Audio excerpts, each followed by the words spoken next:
In their only public appearance together since May, when their account of a near-catastrophic car chase through Manhattan was questioned by authorities and even their own taxi driver, the Duke and Duchess of Sussex projected a united front in an awkward video released today. They were filmed congratulating youngsters on receiving grants from the first Responsible Technology Youth Power Fund that their Archewell Foundation helps to finance. Watch.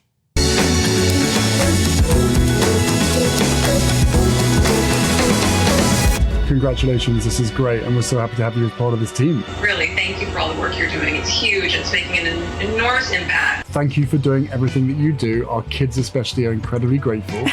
They don't know it yet. They don't know it yet. But they will. So good to talk to you. Bye. Bye. Thanks, Sarah. Have a good Take one. care, bye. Bye. So all smiles there, but not every public appearance this year has been such a success, with awkward incidents like this. Remember at the NBA basketball back in April, fueling rumours that maybe things are not all good. Well, I'm delighted to welcome to the studio Royal Insiders Lady Victoria Hervey and Ingrid Seward, the editor-in-chief of Majesty magazine. So, Ingrid, it feels like this video, I mean, I've got the Daily Mail front page here, has been released to silence the critics who are saying the marriage is in trouble. What was your take on it? Well, my take on it is that they need to be high profile. They also love being in control. They have to be in control. Well, Meghan has to be in control, and Harry does what he's told. And they're in control of their own PR and their own media, and it's their own company that are involved with this. And So they had control over this video? They had total control over this video. They all look very beautiful. It's in their garden, and they talk to these young kids and say how wonderful they are. So it's all sweet and chirpy, but it's totally controlled, and I think rather unnatural. And they need the boost. I think they need the boost more for their work than for their marriage, because I understand... and, of course, my sources are excellent. Always. That the marriage is fine. But, I mean, that's what I understand. But the professional side of things... The professional side of their life is not so good. Because they've lost a lot of money. If they're not seen in Hollywood, people forget you very quickly. Lady V, the thing I couldn't understand about this video, though, is that, remember... Ingrid's right. They had full control over it. It wasn't live. No. It was edited. And the moment that they chose to release, Meghan was still questioning what Harry said. He said, our kids are really grateful for this. And she said, effectively, well, no, they're not, because they don't know about it yet. I mean, I think with Meghan, she likes to always have the last word. It's always got to be about her. She has to finish his sentences. You know... So, I don't know, I found it very contrived. I found it very fake. You know, it was a bit... Not very attractive. No, and I just... No. They probably filmed it a while ago. Well, yeah, so you have a theory that this is not a new video. I think it's a PR stunt. It is just to get them some better press, because obviously it hasn't been great for them recently, and I think they probably filmed it a while ago and they've just kind of fished it out, because...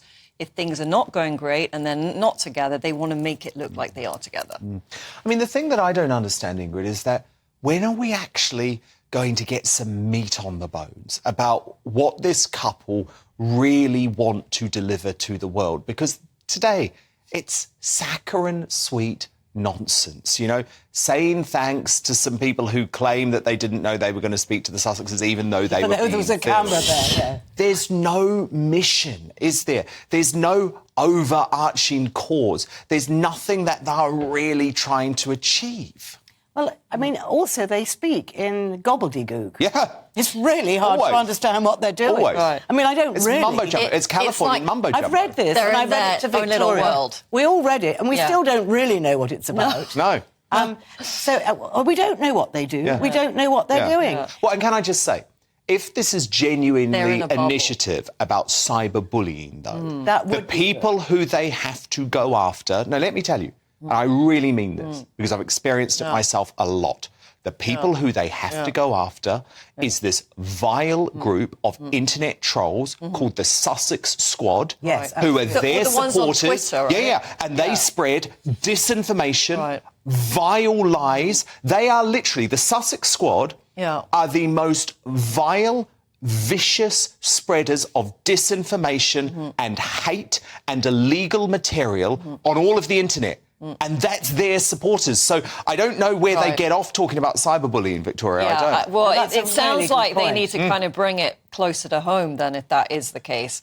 That is sort of one of the reasons that not really on Twitter, because it is like the dungeons of, This Sussex court, I think I understand, because I've also been a victim of it, that they're quite a small group. Yes. It could be. Yes. I mean, and they feel have, like what they do is they there's have a lot of them, hundreds and hundreds And they of have- accounts controlled by individuals to push a particular message, often one that is started by that odd little bloke, Omid Scobie. And I just think Harry and Meghan need to stop talking about cyberbullying, because it's their fans and their fanatics. Right, So until they clean up what's going on with their own supporters, I think it should be Probably ignored. little understand people that. sitting in a dark room. Well, let's say that they don't appear to understand that, though. They've never talked about the Sussex. No, never. Because they love them, because they go after their enemies. Yeah. Remember what they said about Camilla. Yeah. Remember what they say about Kate. probably They hire them. spread terrible rumours about William online all the time. And I just find it really ironic, because can they really keep going on saying, oh, we're going to try and clean up the internet, when your own supporters are doing this? And when it comes to Harry, by the way, as well, I think he does know what's going on, Ingrid, because remember, he has this blind Twitter account where he follows everything. So he's not out there officially as Prince Harry on Twitter, but we know he has an account to find out what's going on. With it, isn't Right. he? Yeah. Well, Which is part of his big problem. They're that obsessed by everything that they do that they're obviously going to have secret accounts, because they are desperate wanna know to what be in people the are press. saying. They are desperate to be the next big story. I mean, obviously this story is like they've just thrown us out there like they were going to, like the car chase and all these other things they do. And then it backfires on them because it ends up looking like it's been orchestrated. It But doesn't Ingrid, look you natural. are hearing the marriage is fine. I am hearing that the marriage is fine. But then again, that could be another smokescreen, except the person that told me, I think, would probably know very well. And Lady V, what about you? Do you think the marriage is okay? No. I mean, I think it's rocky. Definitely rocky.